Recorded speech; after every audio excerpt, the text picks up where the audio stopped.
Elections पर हमारी खास पेशकश दिल्ली दरबार में आप सभी का स्वागत है। एमसीडी चुनावों में 272 सीटें हैं, जिनमें से 138 सीटें रिजर्व्ड हैं महिलाओं के लिए। सीटें ज्यादा हैं तो महिला कार्यकर्ताओं की उम्मीदें भी बड़ी ज्यादा हैं। जिनका नाम सूची में आ गया वो खुश हैं, जिनका नाम इस लिस्ट से साफ हुआ वो खफा है।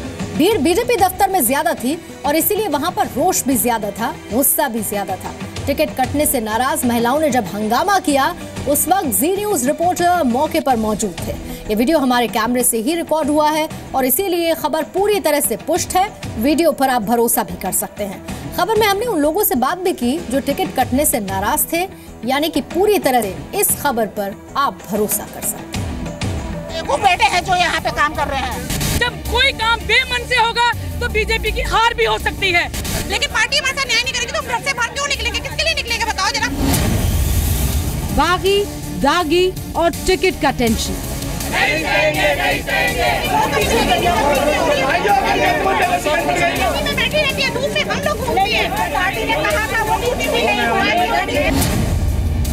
दिल्ली चुनाव में घर वाली वर्सेस बाहर वाली।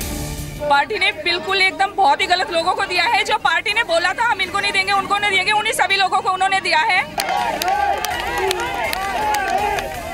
5 साल पार्टी के लिए मेहनत करे और टिकट किसी और को मिल जाए तो गुस्से में क्या शब्द निकलते हैं, कैसी भाषा हो जाती है और आस्थाएं कैसे बदल जाती है, ये देख और समझ लीजिए। हमारे सांसद जो हमारे लोकसभा के प्रतिनिधि, उनको ये पता नहीं कि हमारा कार्यकर्ता कौन जमीन पे काम कर रहा है। सिर्फ चापलूसों को टिकट दी गई है, जिसको वो जानते हैं, जो उनके कोठी पे धरना देते हैं दिन रात। वो किसी की बहू है और उसको तो अभी आए हुए 1 साल हुआ है, उसको आते जिले में पहले कोषाध्यक्ष बना दिया और अब उसको टिकट दे दी। गुस्से में अपनी ही पार्टी पर आरोप लगाने वाली ये महिला बीजेपी की कार्यकर्ता है। टिकट के लिए आखिरी तारीख तक इंतजार किया और जब पार्टी लिस्ट में नाम नहीं आया तो अपने ही नेताओं पर बरस पड़ी। आरोप लगा दिया कि बाहरियों को टिकट दिया जा रहा है और घर वालों को भुला दिया गया। निराश तो नेचुरली मैम होती है कि भी मतलब हमें नहीं मिला, लेकिन मैं ये कहती हूँ मुझे ना मिले, मेरे मंडल में से किसी को मिल जाए। जब इन्होंने कहा था कि हम कार्यकर्ताओं को टिकट देंगे तो इन्होंने कार्यकर्ता को टिकट नहीं दी। नया फेस बोला हम चाहते हैं। मेरे को लगता है ये नया फेस नहीं, नया केस चला है। हालांकि बीजेपी कार्यकर्ताओं के गुस्से को बहुत तूल दे नहीं रही। ये बात सही है, बहुत सारी ऐसी सीटें हैं जहाँ पर 2-2, 3-3, 4-4 लोग हैं जो सच में अच्छे हैं और अच्छे कार्यकर्ता हैं, लेकिन चुनाव तो एक ही लड़ेगा, तो स्वाभाविक है उसमें थोड़ा बहुत नाराजगी कभी कभी उस कार्यकर्ता या उसको स्नेह करने वाले को होती है। बीजेपी में हंगामा ज्यादा है, लेकिन बगावत कांग्रेस में भी कम नहीं।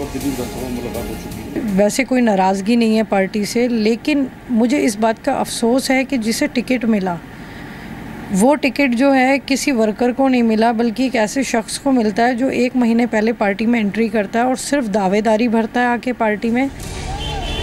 घर वालों की जगह बाहर वालों को टिकट देने के मामले में आम आदमी पार्टी में भी खूब हंगामा हुआ। एक महिला ने पैसे लेकर टिकट बेचने का आरोप लगाकर संजय सिंह को थप्पड़ तक मार दिया था। दिल्ली नगर निगम चुनाव में 272 में से 138 सीट महिलाओं के लिए आरक्षित है। बड़ी संख्या में महिला सीट होने की वजह से महिलाओं ने टिकट के लिए आवेदन भी खूब किया, लेकिन सबको टिकट नहीं मिल सकता था, जिसकी वजह से कहीं नारेबाजी हुई तो कहीं थप्पड़ चले। रूफी जैदी, जी मीडिया, दिल्ली। तो चुनाव कैसा भी हो, लोकसभा हो, विधानसभा हो या फिर लोकल इलेक्शंस हो, हर पार्टी में जब भी टिकट बंटवारा होता है तो बगावत लाजमी है। दिल्ली में एमसीडी चुनाव भी इससे अछूता नहीं और इस चुनाव का नया बगावती चेहरा है डॉक्टर AK वालिया। कांग्रेस के वरिष्ठ नेता, दिल्ली में हेल्थ, एजुकेशन और फाइनेंस जैसे बड़े मंत्रालय संभाल चुके हैं, लेकिन वो नगर निगम के चुनाव में अपनी अनदेखी से नाराज हैं। डॉक्टर वालिया हैं तो दिग्गज नेता, लेकिन टिकट पार्षद के चुनाव का भी नहीं दिला सके। नाराजगी तो बनती है उनके कद की, फिलहाल जो उनका बड़ा कद है उसे देखते हुए ये कहना गलत नहीं होगा।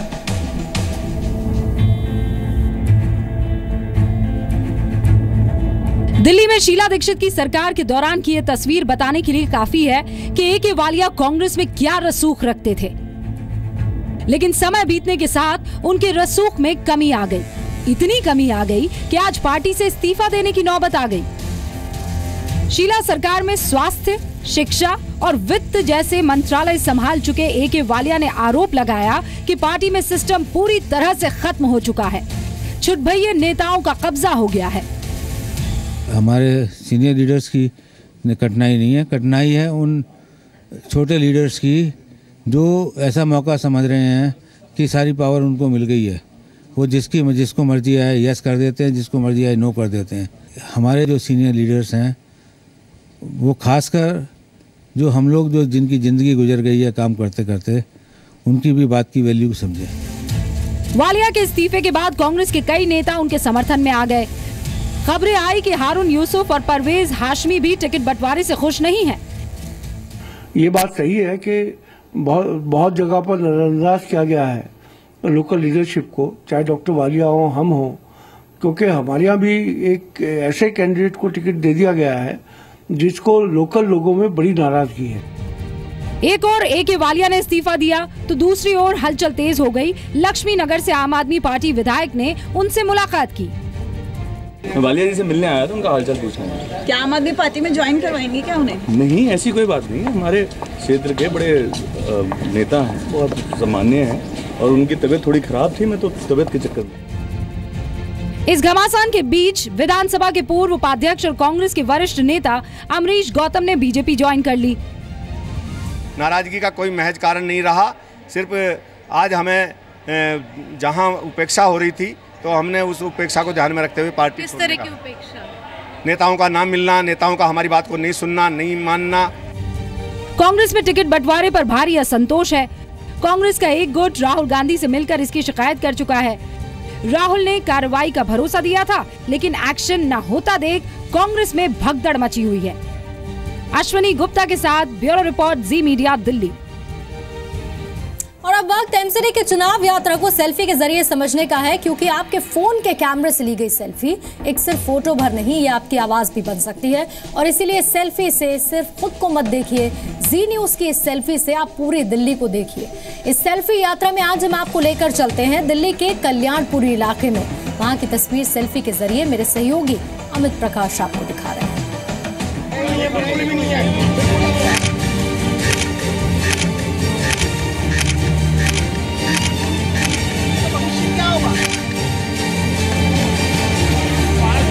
बनाने के नाम पर। नमस्कार, मैं हूं अमित प्रकाश। आज बारी ईस्ट दिल्ली के कल्याणपुरी की है। हम लगातार दिल्ली की सेल्फी हैशटैग पर लोगों से उनकी राय मांग रहे हैं और ये प्रोग्राम आप पसंद कर रहे हैं, इसके लिए आपका बहुत बहुत शुक्रिया। दिल्ली की सेल्फी पे लगातार इस हैशटैग पे लोग टैग करके और अपने अपने इलाकों की तस्वीर हमें भेज रहे हैं। कल्याणपुरी से भी लोगों ने हमें फ़ोन किया, ट्विटर पे लिखा और उसके बाद हम पहुंचे हैं कल्याणपुरी, क्योंकि यहाँ के लोगों की डिमांड ये थी कि सर यहाँ ज़रूर आइएगा, यहाँ बहुत सारी चीज़ें हैं आपको दिखाने के लिए। एक बार पार्क की तस्वीर दिखाइए ज़रा, देखिए ये वो पार्क है जिसको ठीक करने के, जिसको सुंदर बनाने के और जिसको यहाँ के लोगों के लिए विकसित करने के नाम पर कई बार यहाँ से पार्षद चुन के गए। कई पार्षद आए, कई MLAs आए, कई लोग आए, कई लोगों ने वादे किए कि हम इस पार्क को सुधारेंगे, सब कुछ करेंगे, कई उसको कुछ करेंगे, इसको हम संवारेंगे, मगर ऐसा हर बारी वादा करके चले जाते हैं और आता कोई भी नहीं है।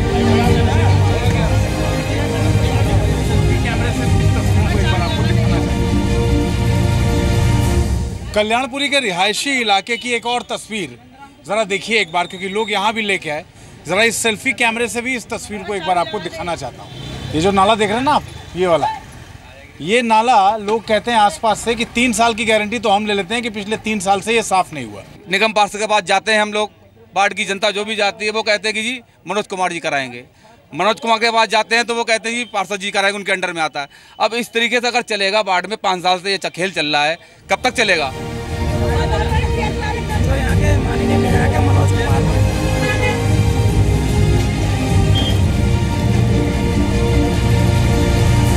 दो लाइनें मुझे याद आ रही हैं अभी।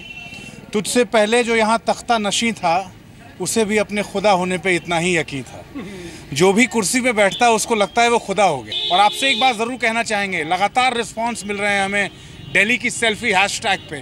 तो अगला इलाका अगर चाहते हैं कि हम आपके इलाके में आएँ, दिल्ली की आपकी कॉलोनी में आए, तो हैशटैग पे हमें ट्वीट कीजिए, हमें तस्वीरें भेजिए और उसके बाद अगला इलाका आपका होगा जहां हम आएंगे आपकी बात रखने, आपकी समस्याओं को देश को दिखाने के लिए। फिलहाल इस पेशकश में इतना ही। मेरे सहयोगी राहुल के साथ मुझे दीजिए इजाज़त। नमस्कार।